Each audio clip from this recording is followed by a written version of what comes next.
요즘 가을 날씨가 참 좋습니다. 여행 가기 딱 좋은 날씨죠. 그런데 코로나로 인해서 이렇게 함께 어울려서 여행을 갈 수가 없게 되었습니다. 저희 교회도 연간 계획에 의하면 10월 달에 가을 나들이가 있는데 어쩌겠습니까? 잠시 참아야겠지요. 여행하니까 이런 말이 생각이 납니다. 여행은 어디를 가느냐보다 누구와 함께 가느냐가 중요하다. 참 맞는 말인 것 같아요. 누구와 함께 가느냐가 중요하다. 자, 그런데 여러분, 이렇게도 말할 수 있습니다. 누구랑 함께 가느냐가 어디를 가느냐를 결정하게 된다. 그렇죠. 누구랑 가느냐에 따라서 가는 곳이 달라진다는 거예요. 어려서부터 많이 들었던 말 중에 친구를 잘 사귀어야 된다. 아마 그런 말씀 어렸을 때 부모님부터 많이 들었을 거예요. 친구 따라 강남 간다. 그런 말도 있죠.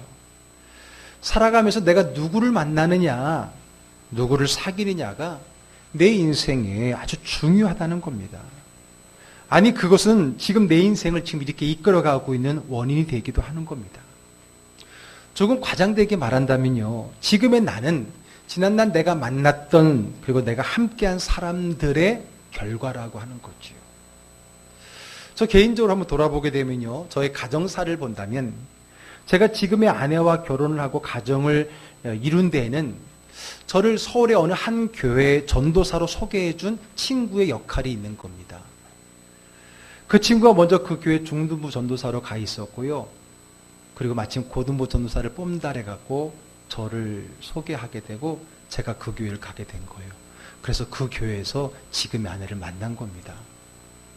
그 친구 덕에 그 교회 가서 어떻게 본다면 가정을 이룰 수 있는 시작이 되었던 거죠. 만약 그때 그 친구가 저를 그 교회로 인도하지 않았다면, 왜 웃으시죠? 끔찍했겠죠. 또한 목회적으로도 마찬가지입니다. 제가 대전으로 오는데 역할을 하신 분이 있습니다. 사실 서울에서 태어나서 서울에서 자랐던 저는요, 대전에서 이렇게 목회하게 되리라고는 생각하지도 못했어요. 물론 어디든지 부르면 가겠습니다라는 준비는 되어 있지만 대전에서 이렇게 오래 목회할 줄은 몰랐었습니다. 그것은요, 제가 대전에 오기 전에 있었던 그 교회 부목사님이 저를 대전에 있는 한 교회를 소개했기 때문이에요. 두 분이 동기셨는데 저를 추천해 주셔서 어떻게 하다 보니까 대전에 오게 된 거고, 그게 벌써 22년이 흘렀고요. 그리고 제가 드디어 이 즐거운 대전 지역에 또 이렇게 교회를 개척해서 여기까지 오게 된 겁니다.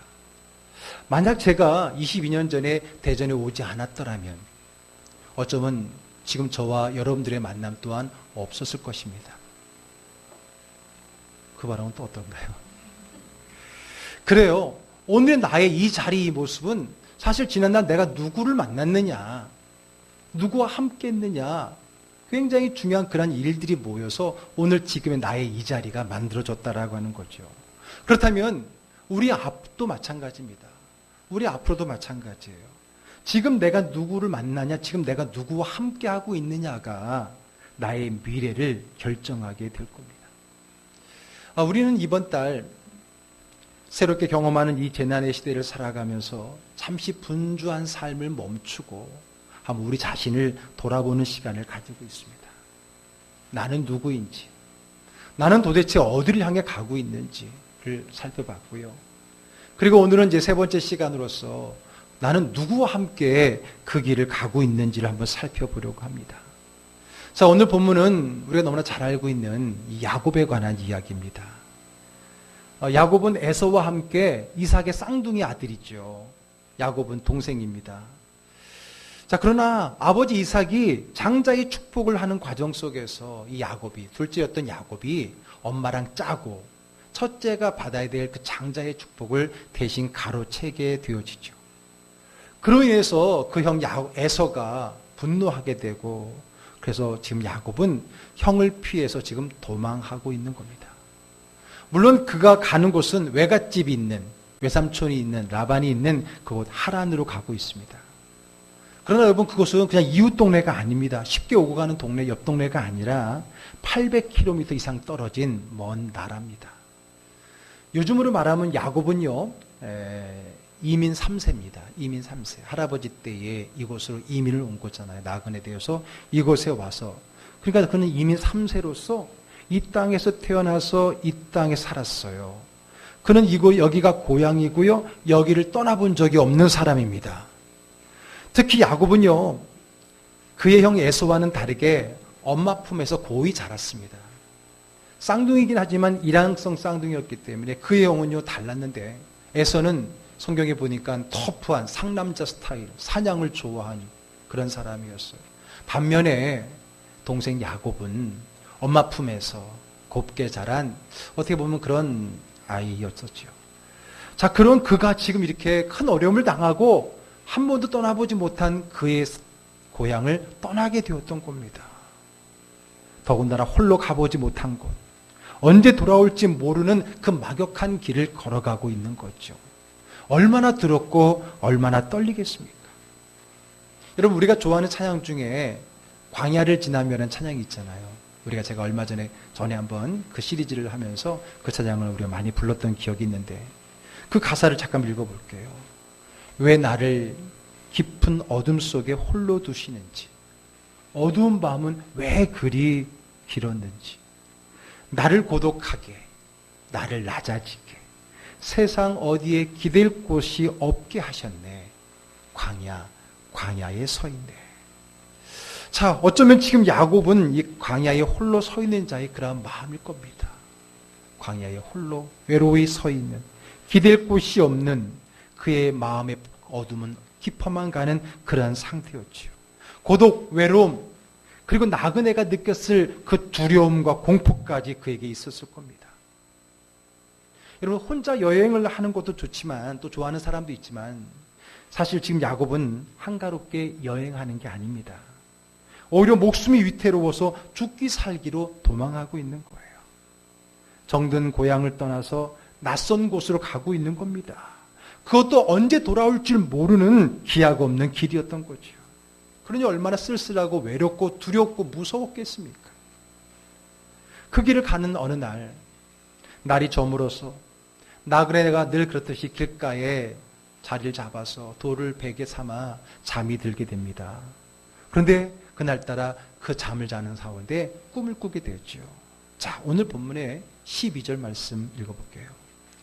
꿈에 본즉 사닥다리가 땅 위에 서 있는데 그 꼭대기가 하늘에 닿았고 또 본즉 하나님의 사자들이 그 위에서 오르락 내리락 하고. 예.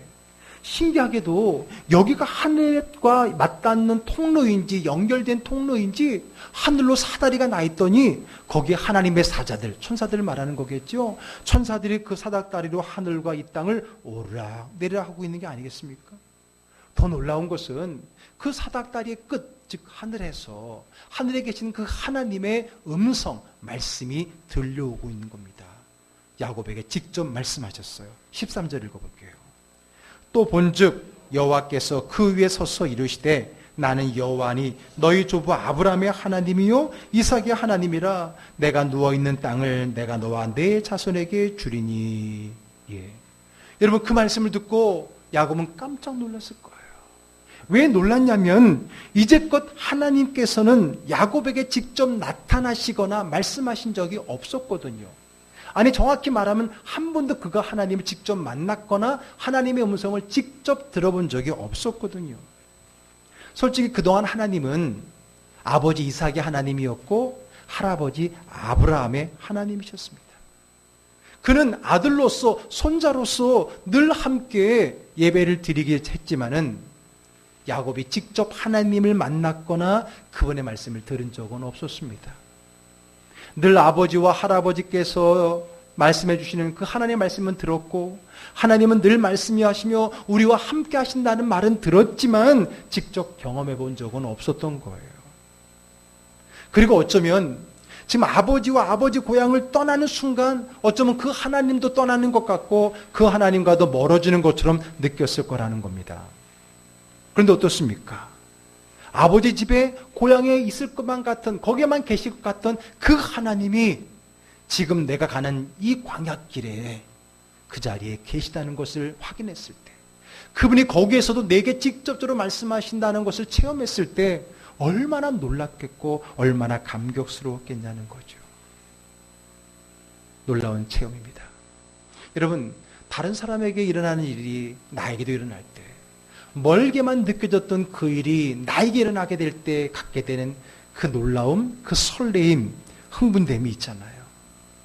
지금 야곱은 처음으로 직접 하나님을 인격적으로 만나고 있는 겁니다.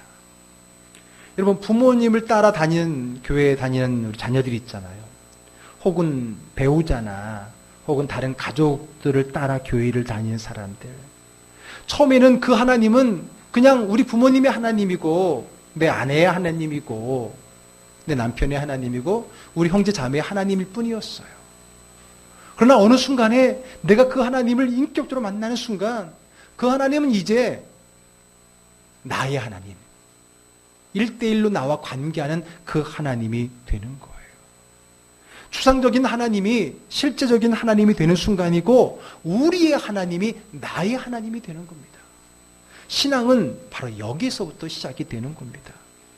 이것을 통해 우리의 신앙이 새롭게 시작이 되는 거예요. 그래서 여러분, 모두에게는 교회를 다니기 시작한 시기가 있는가 하면 믿음 생활을 본격적으로 시작하는 시기가 있는 거죠. 야곱은 이렇게 자신에게도 나타나셔서 말씀하신 하나님으로 인해 놀랐던 겁니다. 자, 더 놀라운 것은요, 하나님의 축복의 말씀들입니다. 이 땅을 나와 내 자손에게 주시겠다고 하셨어요. 그것은 자기 아버지, 할아버지에게 공통적으로 했던 말인데 이제는 그 말씀을 자기에게 주셨던 거죠. 그런데 그 말씀보다 더 놀라운 것, 어쩌면 가장 그가 은혜를 받고 감동을 받을 수밖에 없는 하나님의 말씀은 그 다음에 나옵니다. 15절입니다. 읽어볼게요. 내가 너와 함께 있어 내가 어디로 가든지 너를 지키며 너를 이끌어 이 땅으로 돌아오게 할지라 내가 내게 허락한 것을 다 이루기까지 너를 떠나지 아니하리라 하신지라. 아멘. 아멘. 여러분, 그 앞에 너와 내 자손에게 이 땅을 주겠다는 약속도 참 좋아요. 근데 지금 이 땅을 떠나는 마당에 그게 뭐가 중요하겠어요, 어쩌면. 그런데 더 중요한 건 뭐였어요? 내가 너와 함께 있어 너를 지키고 너를 이끌고 내가 너를 떠나지 아니하겠다라고 하는 그 말씀이야말로 홀로 광야에 외롭게 남겨진 그의 상처 입은 외로운 마음을 달래고 충분히 흥분시키기에 충분한 말씀이었다라는 겁니다. 지금 고향을 떠난 야곱의 가장 큰 고통은 무엇입니까? 홀로 남겨진 자의 외로움 아니겠습니까? 그런 그에게 너는 결코 혼자가 아니야. 내가 늘 함께하고 있었어. 그리고 앞으로도 쭉 너와 계속 함께할 거야. 그리고 네가 어디를 가든지 무엇을 하든지 나는 너를 끝까지 지키고 보호해 줄 거야. 그 말씀이 그 외로운 밤을 지새우는 그에게 얼마나 큰 힘이 되고 위로가 되고 힘이 나는 말씀이었겠습니까? 비록 꿈이었지만 이 체험을 하고 나서 야곱이 뭐라고 했는지 아십니까? 자, 16절 읽어볼게요. 야곱이 잠이 깨어 이르되 여호와께서 과연 여기 계시는 것을 내가 알지 못하였도다. 깨달은 거죠. 와, 하나님이 여기 계신 줄을 내가 몰랐었네. 야, 내가 몰랐었구나. 내가 알지 못했었구나. 내가 그걸 모르고 이렇게 내가 외로워하고 힘들어하고 두려워했구나 라고 하는 사실을 깨달았다는 겁니다. 그럼 여러분, 여호와가 과연 여기 계시거늘, 여기가 어디예요?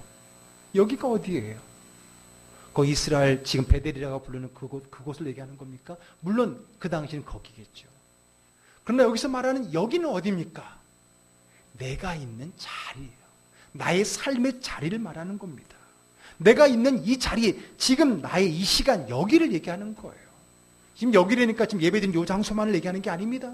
여러분들이 예배를 마치고 돌아가면 여러분들이 있는 그 가정의 그 자리, 일터에 가면 일터의 그 자리, 길을 지나가면 그 길을 지나가는 그 자리에 항상 주님이 여러분과 함께 계심을 믿으시기를 바랍니다.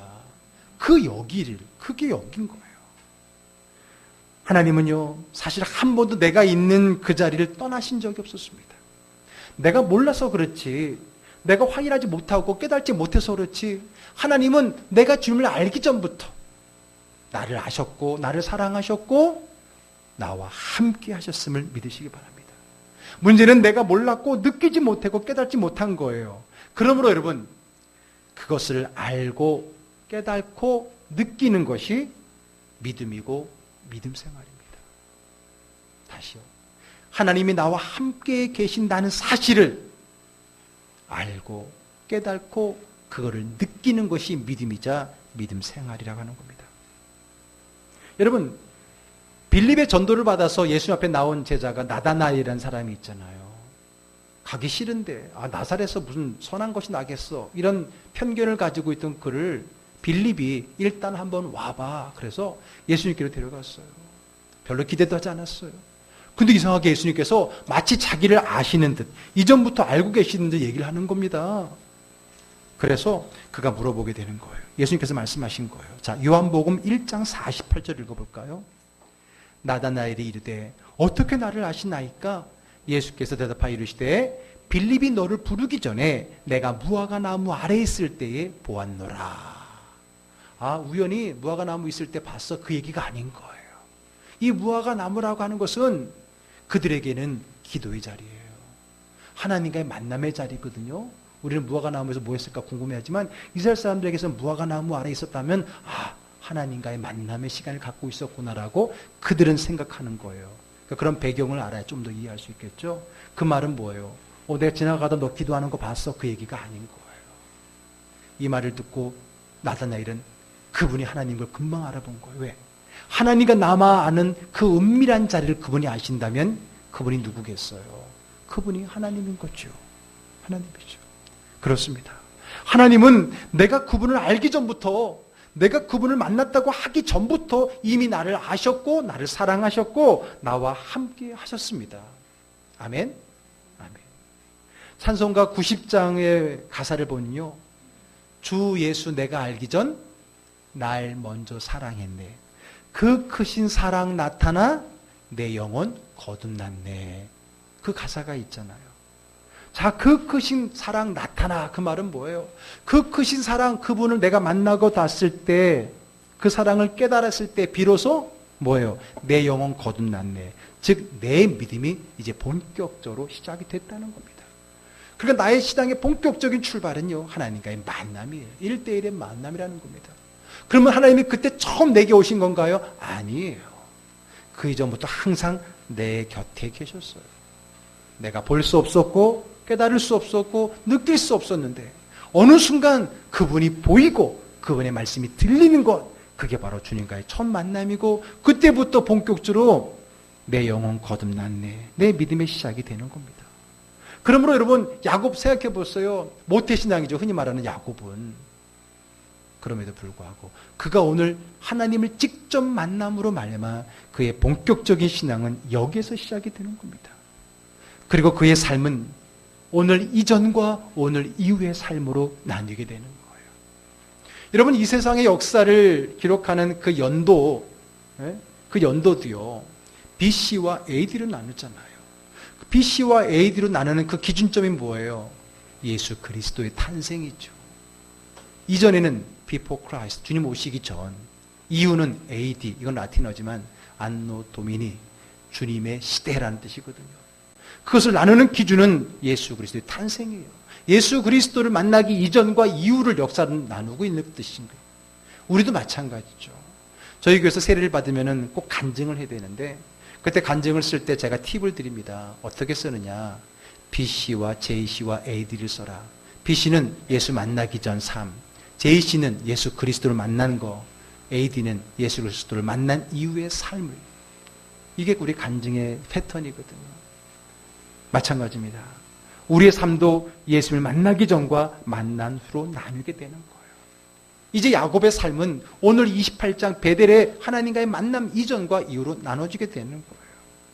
자, 야곱은 또 이렇게 깨달았습니다. 17절 읽어볼게요. 이에 두려워하여 이르되 두렵도다 이곳이요 이것은 다름 아닌 하나님의 집이요 이는 하늘의 문이로다 하고, 이곳에 하늘의 사닥다리가 있고 천사가 오르락내리락 하고 하나님의 음성을 들리는 것 보니까 여기가 어디라고요? 하나님의 집. 그게 히브리 말로 뭐예요? 베델인 거예요. 베델. 하나님의 집이로구나, 하나님의 문이로구나라고 그곳을 베델로 부르게 된 거예요. 그럼 여러분, 우리에게 있어서 하나님의 집은 어디입니까? 하나님의 집을 가려면 저 이스라엘 땅 베델로 가야 돼요? 아니죠. 그 베델은 거기에만 있는 게 아니죠. 내가 있는 그곳에 주님이 함께 계신다면 그곳이 베델인 줄로 믿으시길 바랍니다. 그곳에 하늘의 문이 열려있는 줄로 믿으시길 바랍니다. 그곳이 함께 예배드리는 이 자리일 뿐만 아니라 여러분들의 가정, 여러분들의 일터, 여러분들이 운전하고 있는 그 차 안에서차도 그곳이 베델이 될 수 있는 거예요. 내가 하나님을 만난 곳, 하나님이 나와 함께 하시는 그곳은 베델인 거예요. 그러니까 베델은 널리고 널린 거지요. 그러므로 우리에게 하나님의 집은 나의 특별한 체험이 있는 곳이기도 하지만 늘 나와 함께 하시는 바로 내가 있는 그 자리가 하나님의 집인 거예요. 우리가 그를 느낄 때에, 내가 어디에 있든 무엇을 하든 그곳에서 하나님을 느낄 때에 그곳이 베델이 되고 베델의 믿음으로 그 자리를 이겨낼 수가 있는 거예요. 왜요? 하나님은 언제 어디서나 늘 우리와 함께 하시는 하나님이시기 때문입니다. 마태복음 28장 20절 말씀 읽어볼게요. 볼지어다 내가 세상 끝날까지 너희와 항상 함께 있으리라 하시니라. 아멘. 누가 하신 말씀이에요? 예수님. 부활하신 후 승천하실 때에 마지막으로 남겨주신 말씀, 걱정하지 마, 두려워하지 마. 내가 세상 끝날까지 너희와 항상 함께 있을 거라고 약속하셨어요. 약속에 신실하신 하나님, 오늘도 그 약속을 지키시며 늘 여러분들과 함께 하심을 믿으시기를 바랍니다. 아멘. 문제는 뭐라 그랬어요? 내가 그거를 알고 깨닫고 그 다음에 느끼는 게 중요하다고 그랬잖아요. 야곱의 이곳 베델의 체험은 그의 인생의 가장 중요한 체험이 되었습니다.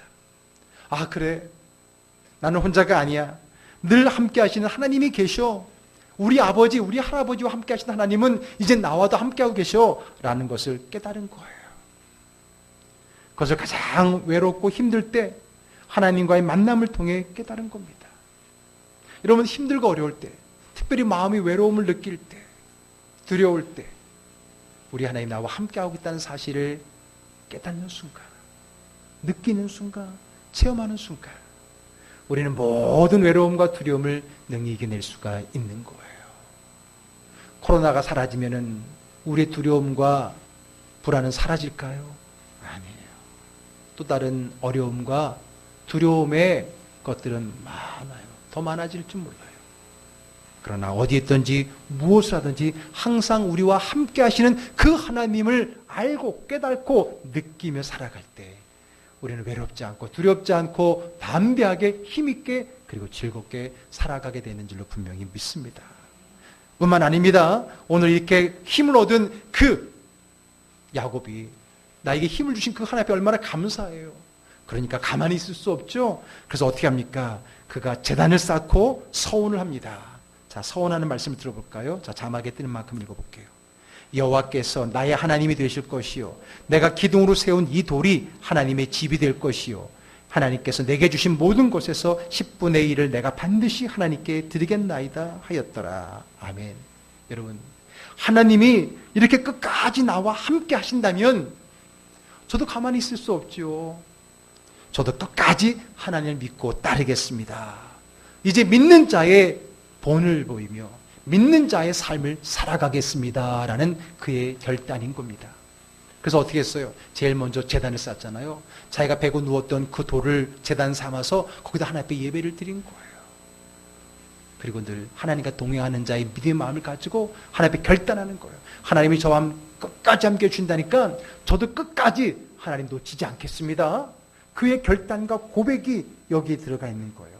21절의 끝부분에 보니까 여호와께서 나의 하나님이 되실 겁니다. 우리가 첫째 주에 나의 영적 신분증을 얘기했잖아요. 나는 하나님의 자녀다 그랬잖아요. 자, 내가 하나님의 자녀라는 신분증을 갖다면 나는 우리 하나님께 표현이 어떨지 모르지만 내가 드릴 수 있는 하나님의 신분증이 있어요. 그게 뭐예요? 하나님은 나의 하나님이십니다. 누군 누구의 하나님이라는 명찰을 드릴 수 있는 거잖아요. 하나님은 나의 하나님이 되십니다. 그 말은 뭡니까? 나는 하나님의 자녀입니다. 하나님의 자녀로 살아가겠습니다. 하나님의 믿음의 백성으로 살아가겠습니다. 믿는 자의 삶을 살겠습니다 라는 고백인 거예요. 그래서 그 기둥으로 세운 곳에 하나님의 집이 될 것이고 하나님께서 내게 주신 모든 것의 10분의 1을 내가 하나님 앞에 드리겠습니다. 반드시. 그건 뭐예요? 하나님과 나의 관계 언약인 거예요. 이스라엘 백성들이 구약에 보게 되면 하나님과의 언약의 상징적인 것이 있어요. 첫 번째는 할례. 그걸 통해서 언약의 백성임을 확인하는 작업이고요. 그리고 10분의 1을 11조를 드리면서 내가 하나님의 자녀로 살아간다라고 하는 믿음의 결단을 그것을 통해 보여드리게 되는 겁니다. 한마디로 뭡니까? 제가 하나님의 자녀로서 살아가겠습니다. 하나님이 저의 끝까지 하나님이 되어주신다면 저 또한 끝까지 하나님의 자녀, 믿는 자로 살아가겠습니다라고 하는 그의 서원이자 결단이었다는 겁니다. 말씀 서두에 누구랑 함께 가느냐가 어디로 가느냐를 결정한다고 했습니다. 여러분, 많은 사람들이 어디로 가야 할지 몰라 방황하고 있는 이 시대. 그리고 그들을 세상은 붙들고 엉뚱한 곳으로 데리고 가고 있지 않습니까? 그리고 그 길의 끝은 후회와 낙심이고 그리고 절망과 슬픔, 탄식뿐일 겁니다. 이제 우리의 방황을 끝내야 됩니다. 그리고 이 방황의 끝은 바로 하나님을 만나는 겁니다. 하나님이 찾아오셔야 만난다고요? 맞아요. 그러나 하나님은 이미 찾아오셨습니다. 문제는 내가 그 하나님을 알고 깨닫고 느끼면 되는 거예요. 하나님은 이렇게 와 계십니다. 하나님을 만남으로 하나님이 나와 함께 하심을 깨닫는 거죠. 그리고 나와 늘 함께 하시는 하나님과 함께 우리에게 주어진 길을 가야 되는 겁니다. 우리의 동행자는 바로 우리 하나님 예수 그리스도이십니다. 자, 그러나 한 가지 여러분, 옆에 있다고 함께 하는 게 아닙니다. 그동안 우리가 못 만났던 것은 주님이 내 옆에 계시지 않았기 때문이 아니라는 거예요. 늘 하나님이 나와 함께 계셨어요. 이제 그분을 내가 확인했다면, 아, 하나님이 늘 나와 함께 하신다고 했구나. 그것이 약속이고 변할 수 없는 하나님의 뜻이구나라는 것을 알았다면, 이제는 우리가 어떻게 되느냐? 바로 그 하나님을 의식하고 의지해야 됩니다. 아마 제가 이 두 가지는 너무나 많이 그동안 강조했어요. 하나님과 함께하는 게 뭡니까? 하나님을 의지하고 의식하는 겁니다. 예수님의 제자들이요, 풍랑의 바다에서 풍랑 때문에 배가 뒤집힐 그 위기에 처했을 때 그들은요 당황하고 두려워했어요. 근데 여러분, 그 배 안에 예수님이 계셨거든요. 그 배 안에 예수님이 계시는데도 불구하고 그들은 당황하고 두려워했어요. 그러자 제자들에게 주님이 이렇게 말씀하십니다. 자, 마가복음 4장 40절 읽어볼게요. 이에 제자들에게 이르시되 어찌하여 이렇게 무서워하느냐? 너희가 어찌 믿음이 없느냐 하시니, 야, 내가 지금 너희들과 함께 하고 있는데 왜 두려워하고 무서워하느냐를 예수님께서 뭐라 그랬어요? 어찌 믿음이 없느냐라 그랬던 거예요. 그 믿음이 뭘까요? 나와 함께 하신 하나님에 대한 의지와 의식이 없기 때문에 그렇다는 거예요. 무엇이 믿음입니까? 무엇이 믿음 생활인가요? 주님이 나와 함께 하심을 알고 깨닫고 느끼는 것이 믿음입니다. 그리고 그 주님을 의식하며 의지하며 살아가는 게 믿음 생활입니다. 다시 한번요. 오늘 주님이 나와 함께 계심을 알고 깨닫고 그것을 체험하는 것, 느끼는 것이 믿음이고요. 그 하나님, 내가 알고 깨달은 그 주님을 의지하고 의식하며 살아가는 게 믿음 생활인 겁니다. 여러분들의 믿음은 어떻습니까? 무엇을 믿는 겁니까? 여러분들의 믿음의 생활은 어떻습니까? 무엇을 의지하고 있는 겁니까? 하나님 나와 함께 계시고 하나님이 나를 도와주신다는 것을 믿고 그 믿음 생활을 하면서도 여전히 풍랑 앞에 두려워하는 제자들처럼 두려워하고 있지는 않습니까?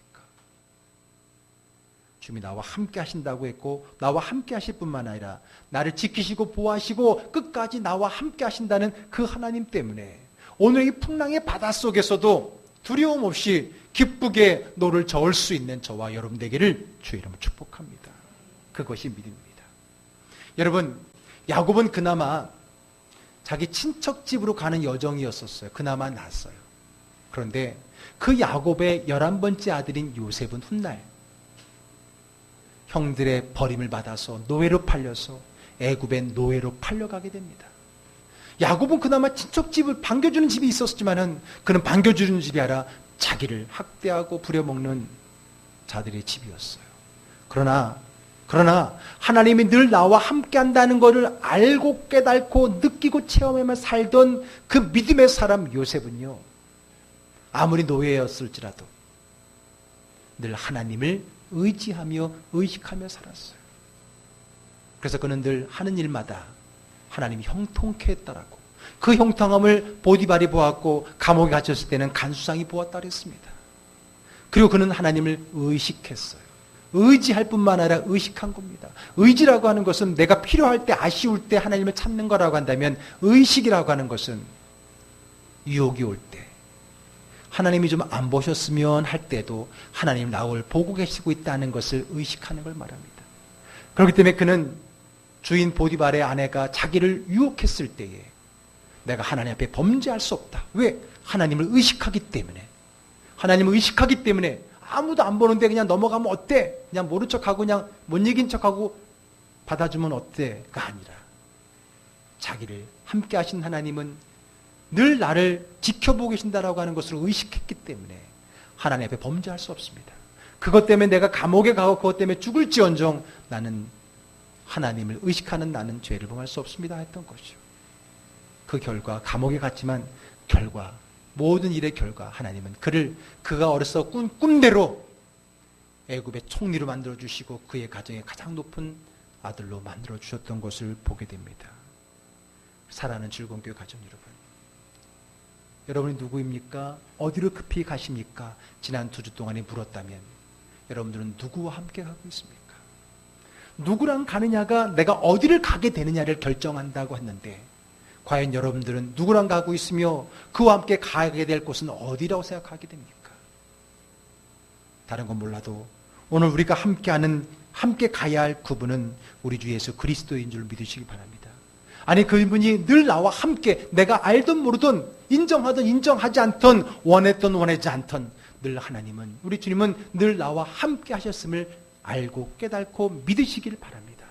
그렇다면 이제 늘 나와 함께 하시는 그 분을 의지하고 의식하면서 여러분들에게 주어진 믿음의 삶을 살아내시기를 바랍니다.